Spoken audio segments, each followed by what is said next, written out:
All right, so let's talk a little bit about hatching and cross hatching techniques. So, one of the things that matters is how you hold your pen. So, this is a scrap piece of paper. And if I'm holding it straight up and down, that's going to give me the most amount of ink. And if I'm holding it to the side, like a little bit to the side, you can see it's a little thinner. Okay, so that matters. The other thing that matters is if you're a top to bottom or bottom to top person. So basically what that means is where I'm putting the pressure and where I'm releasing pressure. So starting with pressure, releasing pressure. Okay, so let's do this fast.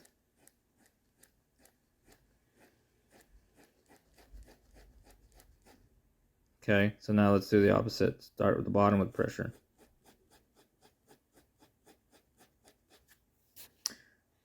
So speed matters. Speed is going to be the secret for getting consistency. Also, think of this as like a sewing machine. So let's say I make some gaps, like right there. Now, I can go back up. I can go back down. Okay, and it's still just one direction. Okay. Now, we're going to do the same thing, and we're just going to go two directions. And again, I'm barely applying... Sorry about this camera. I'm barely applying pressure. Okay, what's another thing that we can talk about? Oh, okay. So let's say you want to do some feathering kind of techniques. So there's a back and forth technique where all your pressure is going to be in the middle. So both ends are going to be tapered except in the middle. And this works really well for like grass or hair.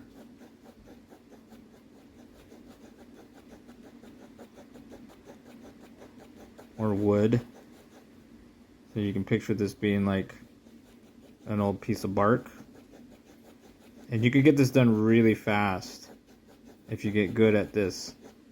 So basically what I'm doing is I'm not applying pressure, and then I'm applying pressure in the center, and then on the way back, same thing. So this would be like slow motion.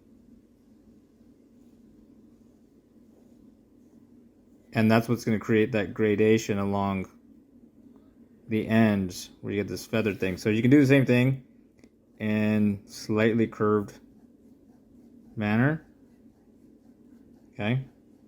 So just think, like, what could this represent? Again, I think it could represent hair.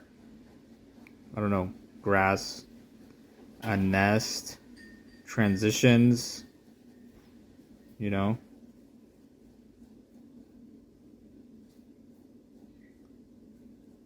Okay, so you have to figure out like what the application would be. Okay, so let's say we got this kind of line drawing or whatever. My opinion is that it's better to do one direction completely before starting a second direction. So I'm going to say that for me, it's easier to go top to bottom, and I'm going to go all the way down before I say, okay, that's one pass. Now, just because you've done one pass doesn't mean that you have to switch directions. If you like the effect of the hatching, which I personally like, do multiple passes.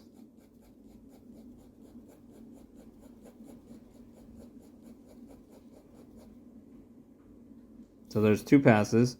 Sorry, and because I'm going fast, the camera's trying to focus on my on my hand rather than. So now I'm going to go back up. So here's the sewing machine technique. And then again, back down. Okay, so what are some strategies? I know that the form, at least for sure, moves in this direction, and it moves up and down. Okay, so if you had to guess, at the very least you could have two directions. Okay, and since I know from whatever this object is, which I think is like shaving foam or whatever, there's going to be an opportunity. You see what just happened right there with that little ink booger? There's going to be an opportunity to change directions a few times. So also, now I'm hatching with the curvature. And since this is hard while I'm holding the phone, I'm not doing a very good job, but I'm going to go back and forth and try and cover up. Okay, so this is how I would build something up until it became dark.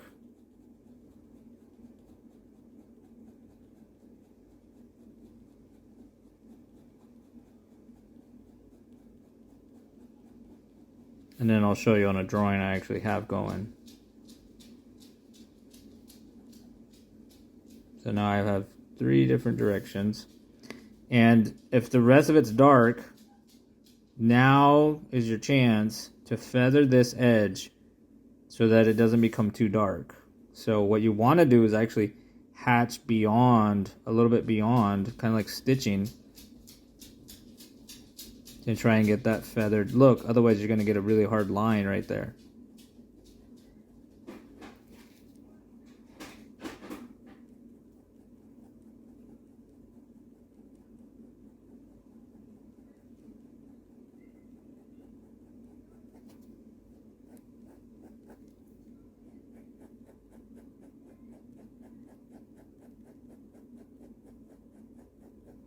And as always, as you're drawing, reevaluate the entire drawing, meaning, does this edge seem sharp enough to you now that you've shaded it?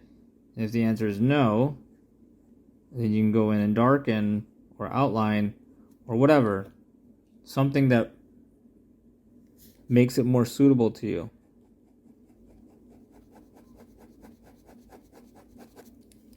Okay, so that's just a couple of tips. Okay, the next thing is important because there's basically a couple of ways. Pay attention to short strokes, also known as hachures, that are created just by moving my wrist. Okay, so that's like spanning from here to here, max. Okay. So this is wrist. Now, if I want to span, say from here to here, and I want to do the same kind of feathered effect, I'm going to have to keep my hand stationary, and I'm just going to move it with my forearm.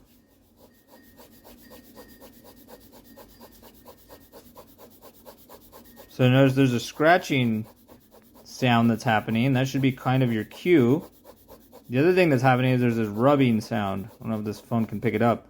But what's happening is this part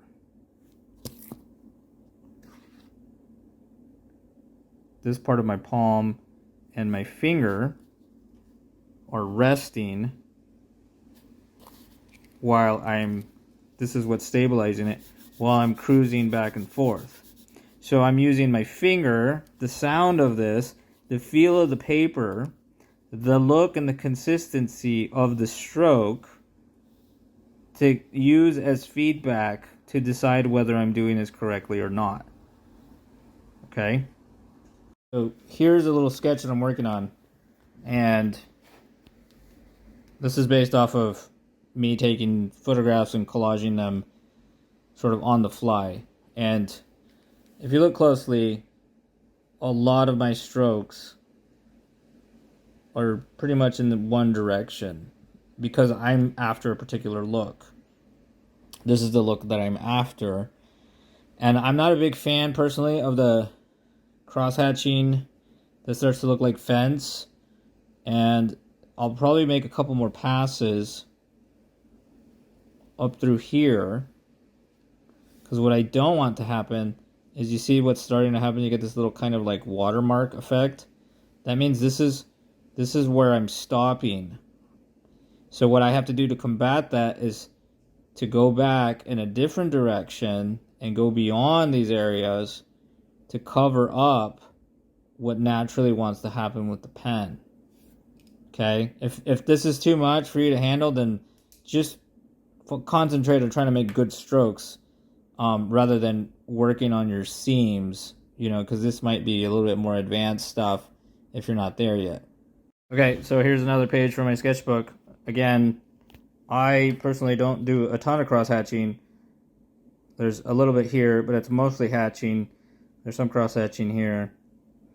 There's like kind of a glare. Some cross hatching here. This is multiple hatching. There's a little bit of cross hatching. So, part of it's going to be intuitive.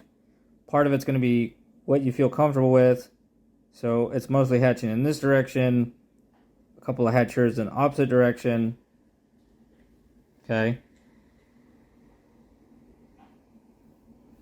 I kind of like the feathered look. Here I had to do cross hatching just because I wanted this to kind of give the appearance of something being semi-black.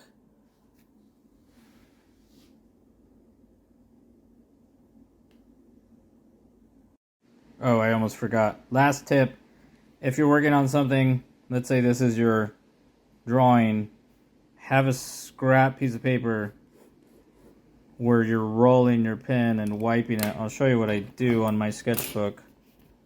There's a page. It's actually not even a page, it's the back end of it right there. So that back end of the book is dedicated solely for wiping, but you can just use a scrap piece of paper. Okay, hope this helps.